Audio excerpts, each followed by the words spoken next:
Welcome to Tranquil Station. Today, I want to tell you the story of a boy named On. On wasn't lacking in talent. In fact, he was sharp, kind-hearted, and had eyes full of potential. Everyone believed he was a rough diamond waiting to shine. But Ann had an invisible companion, a psychological shadow he didn't even realize was there: procrastination. Ann lived under a deadly illusion. He believed he had an ocean of time. He told himself, "Since I'm smart, I can do things faster than others. I have the right to start later." He didn't realize that every moment is a golden grain of sand falling through the hourglass of destiny, and sand never flows upward. It all started with the smallest things. When his mother asked him to clean his messy room, he would simply reply, "Later, Mom." That word, later, sounded so sweet and reasonable. It gave Ann the comfort of knowing the task would be done, just not right now. In psychology, this is called short-term mood repair. Ann's brain was simply avoiding the discomfort of work to maintain his current state of ease. But that later was a tiny thief. It stole his discipline and his sense of order. It left behind a cluttered room, a perfect reflection of a mind that was slowly drifting into chaos. When faced with a difficult assignment, Ann would smile confidently. "This is easy. I'll do it tomorrow." He would open his phone, promising himself just 5 minutes. But the 5 minutes of procrastination has a powerful gravitational pull. It drags you into a black hole of mindless content. When Ann finally looked up, the sun had already set. Panic would set in, but instead of acting, he chose to escape again. "I'll wake up early tomorrow. I'll be fresher then." Do you see yourself in Ann? We often believe our tomorrow self will be a superhero, stronger, more disciplined, and more focused. But the harsh reality is, tomorrow, you are still the same person you are today, with the same lazy habits and the same fears. And once dreamed of playing the guitar, he touched the strings. But when the first notes didn't sound perfect, he said, "I'll practice properly tomorrow." A year later, his friends were playing beautiful melodies under the moonlight, while On's guitar sat in a dark corner covered in dust. Its strings were rusted, just like the dreams he never dared to start.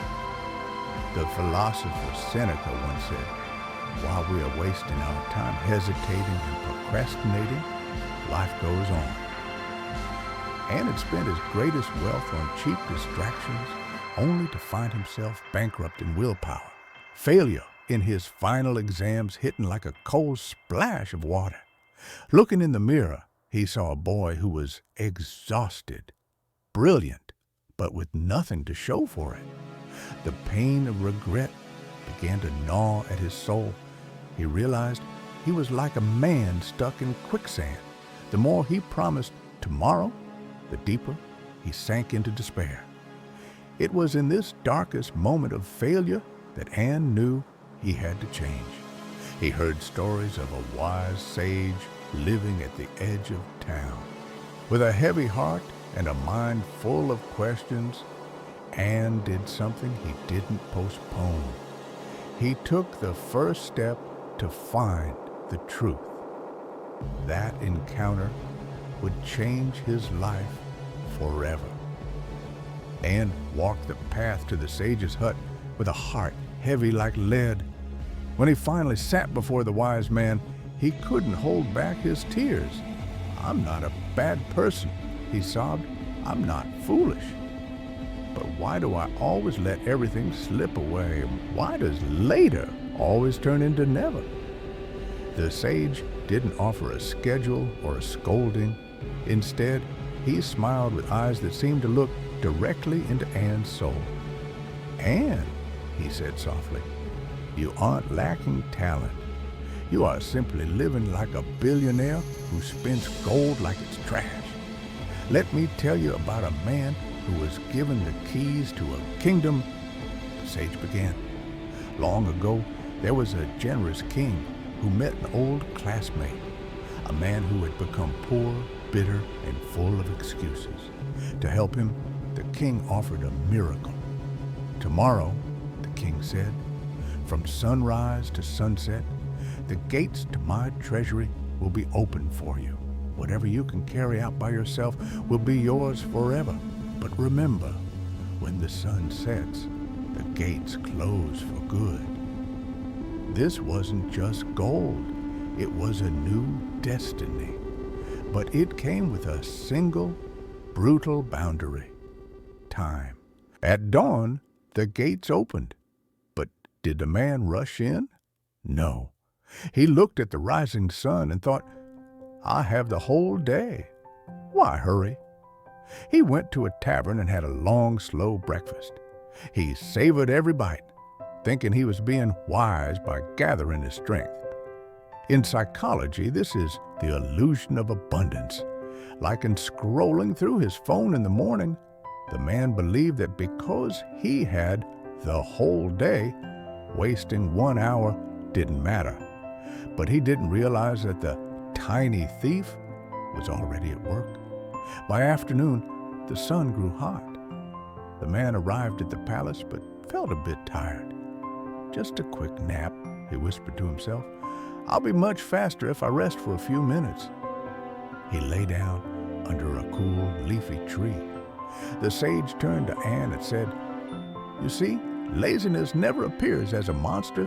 It appears as a cool shade, a soft bed, or a sweet whisper saying, Rest now, you deserve it.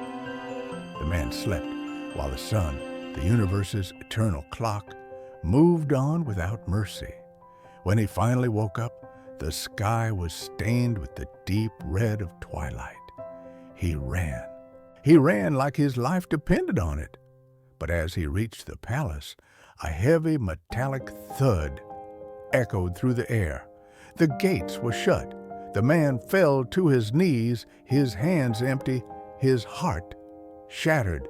He didn't lose the treasure because the king changed his mind. He lost it because he disrespected time and sat in stunned silence. He realized his every day was that treasury. Every morning the gates opened, but he had spent his mornings eating slowly and his afternoons sleeping under the tree. The sage whispered, Anne, your treasury is still open, but the sun is already past noon. Will you enter now or wait until it's too late? Anne stood up, his eyes no longer clouded by the fog of later. He finally understood a profound truth. While he could never reclaim the tomorrows he had lost, he was still the master of the tomorrows yet to come. He didn't wait to say goodbye to his old self. He thanked the sage and ran home, not because he was in a hurry, but because he was finally racing against his own sun, determined to reach the treasury before it set. The moment he stepped into his room, the tiny thief whispered one last time, You're tired. Do it later. But this time, Anne didn't listen. He began cleaning the mess he had ignored for months. He discovered a secret that psychologists have known for decades. The fear of starting is always 10 times greater than the task itself.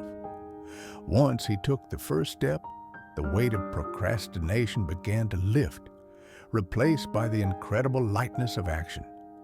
Anne began to live by a new rule the sage had whispered, the 5-minute rule. If something takes less than 5 minutes, do it now. If a task feels too big, commit to just the first 5 minutes. He picked up his guitar, the one that had sat in the dust for a year. He didn't try to be a master overnight.